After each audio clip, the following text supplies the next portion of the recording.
going on today? It's been a minute since I've done a YouTube video. I've discovered doing these videos, you've got to be inspired to do them, and I have not been inspired recently. I also had like the worst food poisoning of my entire life. I'm recovering from a bunch of musculoskeletal bullshit, but I seem to be on the mend, and I seem to be on the up and up. So I'm going to do a little easy one for me today, nothing as heavy as natural wine or why can't the new generation afford the classics. Today's topic is something that I find interesting. I hope you find it interesting. It's basically about, I've been involved in wine since around 96, 97, but for the sake of this video, I'm going to start with kind of my first real wine retail job, which was in around 2002.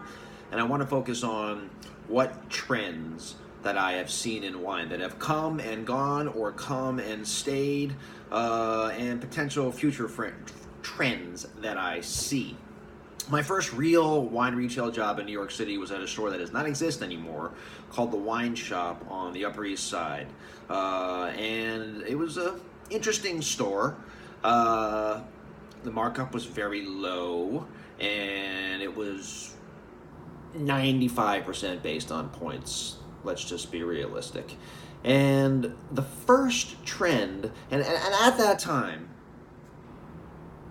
the wine world, this is 2002, was relatively, I'd say, much different than it is now. Bordeaux, honestly, Bordeaux ruled the day. And I'll tell you what was really big. Friggin' Aussie Shiraz. Oh my God. Aussie Shiraz was huge because you had the 98 vintage and Chris Ringland and Three Rivers and Greenock Creek and all that crap, and Hickenbotham, who made that wine. Clarendon Hills. Those wines were at least the ones that the collectors wanted just as much as Bordeaux. And it was very, very big. And the first trend I'm going to discuss is grower champagne, because for me that is absolutely a fascinating trend. So when I was working at that store, I had no clue grower champagne existed. We had, Dom Perignon, Krug, and our $35 champagne was that good old yellow-orange label Veuve Clicquot.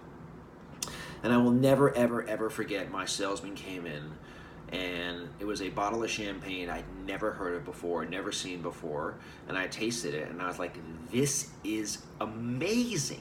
What is this? It turned out to be Jean Milan Carte Blanche.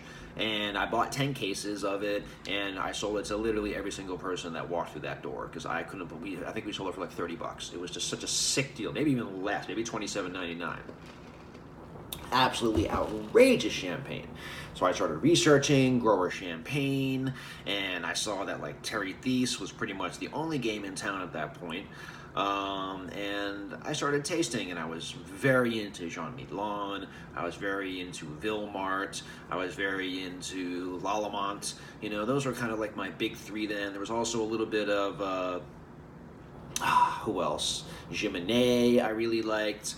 And these were very good, very interesting wines. But at this point in time, they could not hold a candle to the Grand Marques. It just wasn't even a contest. These were like these nice alternatives. These were more kind of Veuve Clicquot alternatives, because even back then I thought Veuve was shit.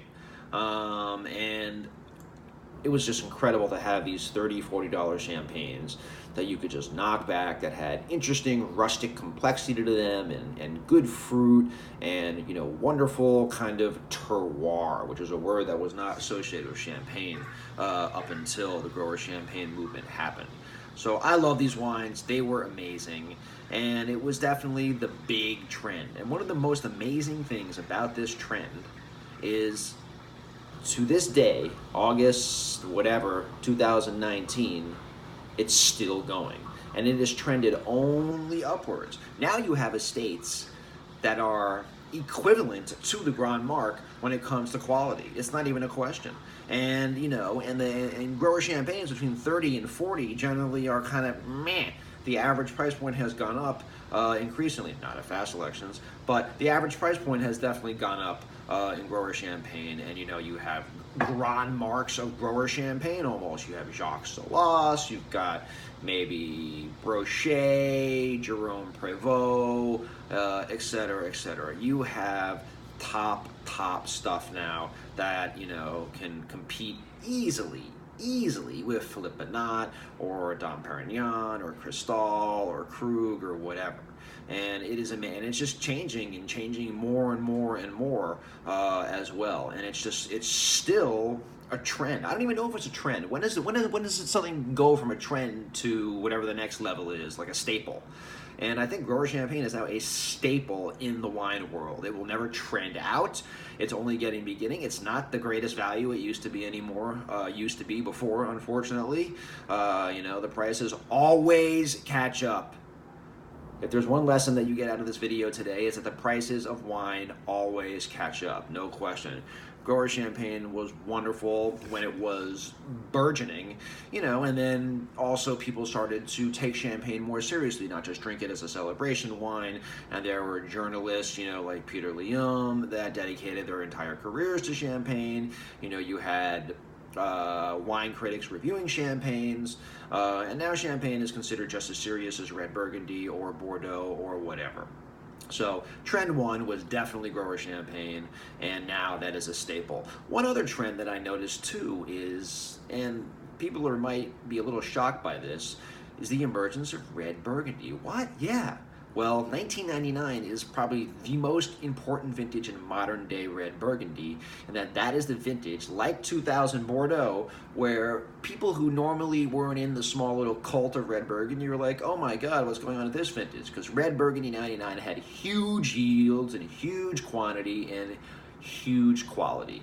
It was an unbelievable vintage. Cote de Bon, Cote de Nuit, everything. Maybe the weakest part of 99 is the whites, but it is what it is, you know. Then some of the white 99s are good. Maybe the acid is a little bit low.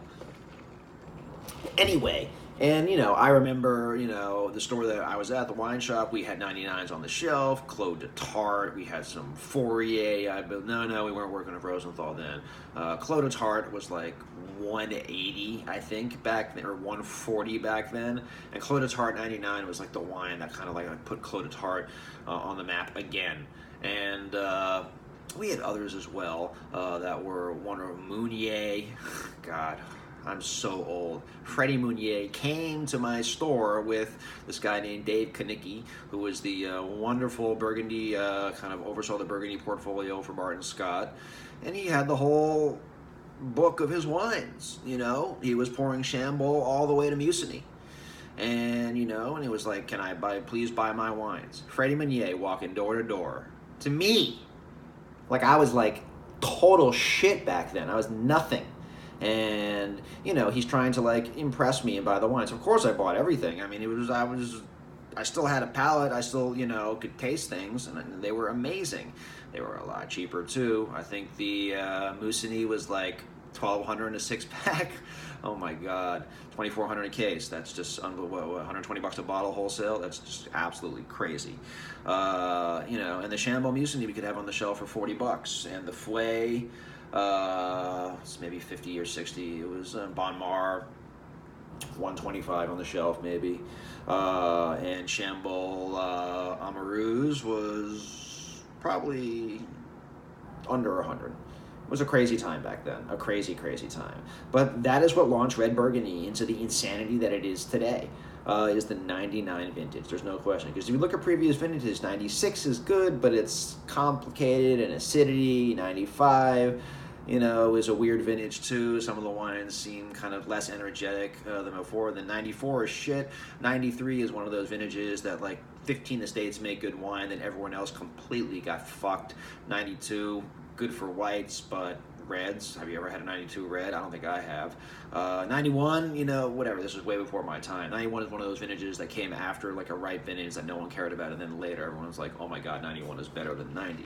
But that is what put Burgundy on the map. So that was the two trends that I noticed my first kind of like time working was that. And then the third trend, which came and went, actually, this is the first trend that came and went, because red burgundy is a freaking staple now. Not that it wasn't before, but, you know, 99 red burgundy, people who were normally drinking Bordeaux and things like that really started to get into red burgundy. And also, maybe a little bit before that, just one thing to mention is 98 Chateauneuf du Pape. That was another vintage that changed the game and put Chateauneuf du Pape on the map. It was such an innocent time back then, too. You literally had every single estate maybe made one wine. There were no super cuvées and deluxe cuvées.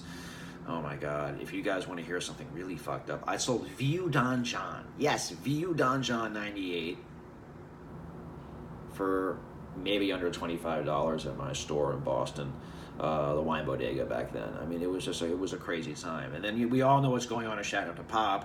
There's like 99,000 different deluxe cuvées. They all get 100 points. They're all 17% alcohol. Everybody, well, not everybody, but some people love them.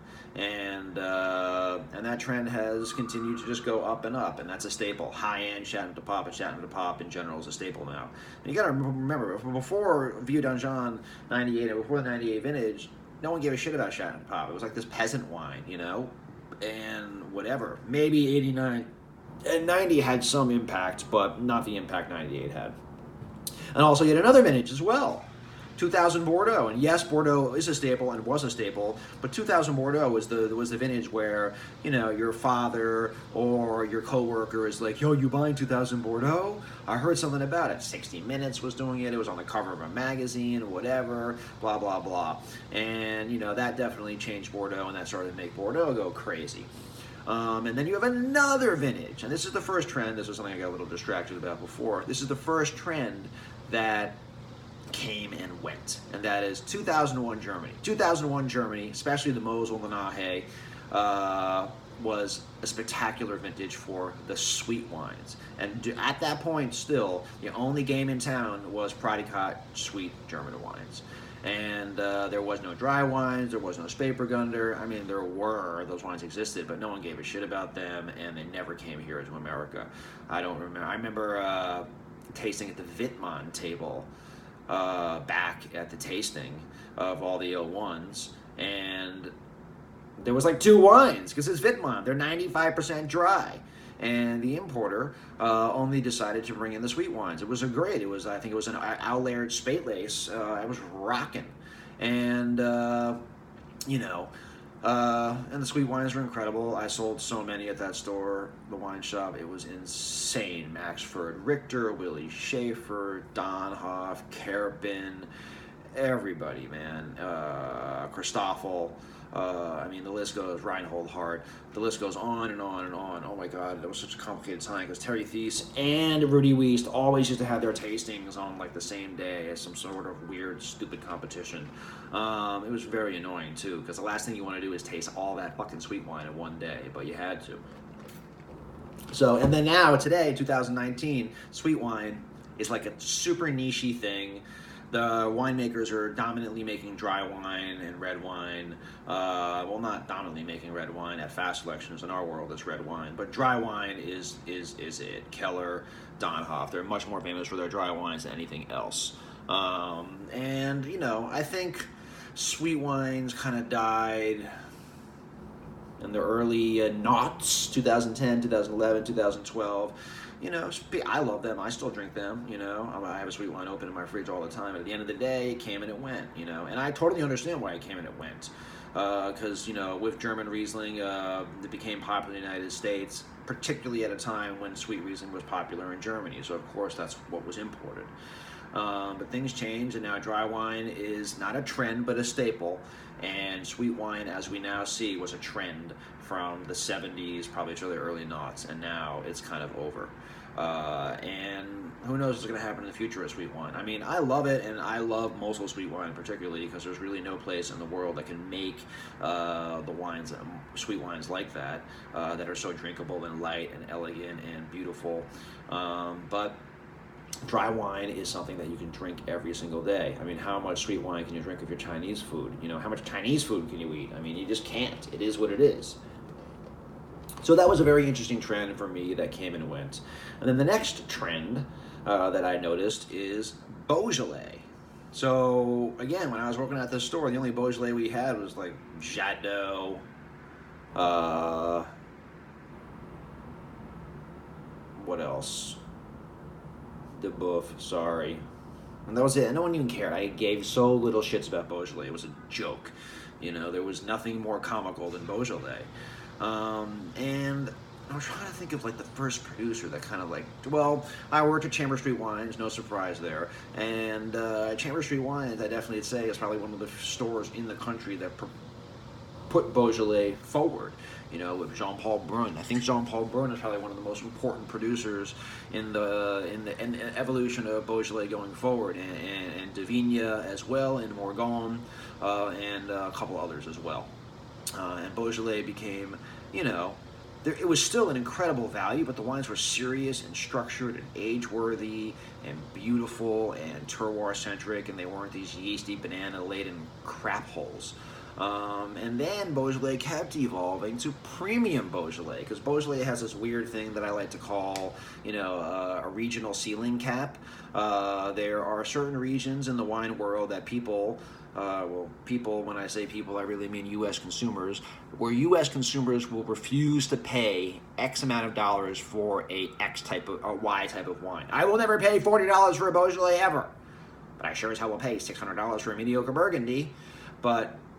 And this is like this person who could easily afford $40 Beaujolais and $600 Burgundy. It is what it is. It's this weird ceiling cap. So Beaujolais had to break through that as well. And I think the winery that did it came much later, and that was Yvan Metras in Fleury, and his wines command a ridiculous amount of money now. And they're so wildly inconsistent because they're supernatural, and oh my god, I don't want to get into that or anything, but when you get a good bottle, it is incredibly memorable. When you get a bad bottle, it's probably even more memorable. Let's just put it that way. But to break through that ceiling, and Beaujolais, when it was becoming popular and it was becoming a trend, $30 was like the ceiling, and that was usually reserved for higher end wine, but you never even saw $30. I mean, Clos de Royette Cuvée Tardive was like $24, which was considered one of the top Beaujolais, and still is, and it still keeps its price down. Actually, Royette Tardive, there is no question about it. And when you're talking about vintages in Beaujolais that kind of put it on the map, I'd say 02 put it on the map. Classic, structured, beautiful vintage. Lots of juiciness and classic. Then you had 05, which is the freak vintage, and that really put it on the map. Oh my God, Pierre-Marie Charmet was popular as well back then. You had lots and lots of Beaujolais. It was an immensely popular thing and affordable. But then something started to happen later, which is you started to have something I call premium Beaujolais. These are wines that were way over 30, definitely 30, 40, 50. 50 seems to still be the ceiling of Beaujolais now, but there are producers that are starting to crack through it.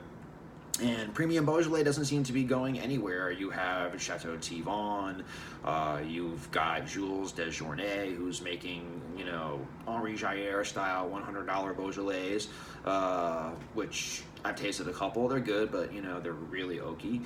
You've got Metras, which is just, gone the way of Rougiard, some unicorn wine. And, you have just a lot of random Beaujolais that I haven't even heard of between 30 and 50. And premium Beaujolais, I'm telling you, is an amazing category. And one other trend that I'm noticing now that others haven't really mentioned is basically, I turned this fucking phone this is totally has nothing to do with this. I turned on airplane mode so I don't get notifications during these movies, and then I get a notification and I don't understand. Doesn't airplane mode turn off notifications? Hit me up in the comments, please, if you can tell me how the hell I can completely turn off all the notifications on this.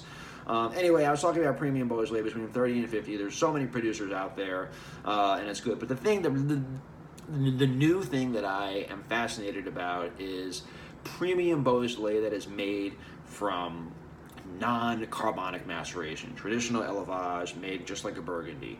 I think that is the future of Beaujolais. You have Bachelard, Comte de Vazay. I work with Claude Mez, and these are wines that are structured. They need just as much time as Burgundy to age, and they are absolutely beautiful, beautiful, beautiful wines. I am pro non-carbonic Beaujolais. I think it's going to be a huge trend in the future, and it's starting to trend now. I try and sell as many as I can. I absolutely adore these wines, and most of the people that are making them are usually coming over from Burgundy. Sometimes they're not, but in general. And I love my carbonic stuff. I'll drink my Foillard, I'll drink my whatever, but I don't know, I prefer non-carbonic Beaujolais, and I think that is the future. Carbonic maceration inherently limits your wine, in my opinion. It can be very, very good, but if you want to make age-worthy wine and get the most out of your terroir, ditch the carbonic, please. Thank you. So that's another trend. And then the other trend, and this is a funny story for me. This is when I was working in Chambers.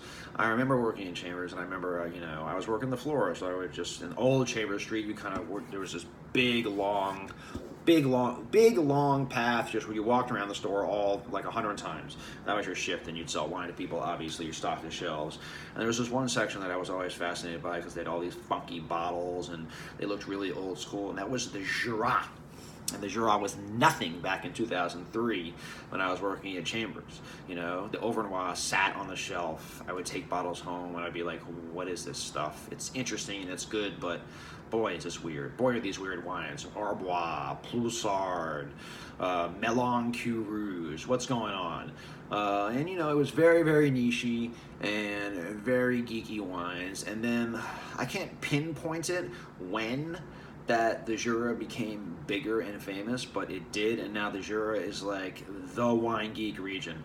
If you're a wine geek and you're not drinking Jura, and also it has crossed over with natural wine, there's a good crossover there as well, and there's natural producers in Jura that many people have jumped on, Overnois, etc., and others that I can't list. But you also have super hyper traditional estates like Pouffany, who is no longer there. They have Domaine de Pelican now, that's not even close to Pouffany, maybe the same terroir, but it sure as shit ain't the same wines. I have no idea why Guillaume d'Angerville decided to basically make a Bouchard in the Jura, but whatever.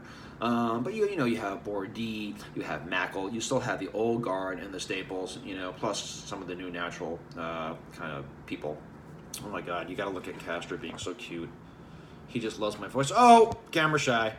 Anyway, but so that's a huge trend, and I find it interesting because I really love all the grapes, and when you need kind of something that's not Pinot Noir, because everyone drinks a lot of Pinot Noir, the Jura is a great choice. And also, you have the wonderful Chateau Chalon and Vengeance. These wines age forever. They're acquired taste, but they're very interesting, and I truly love them and enjoy them.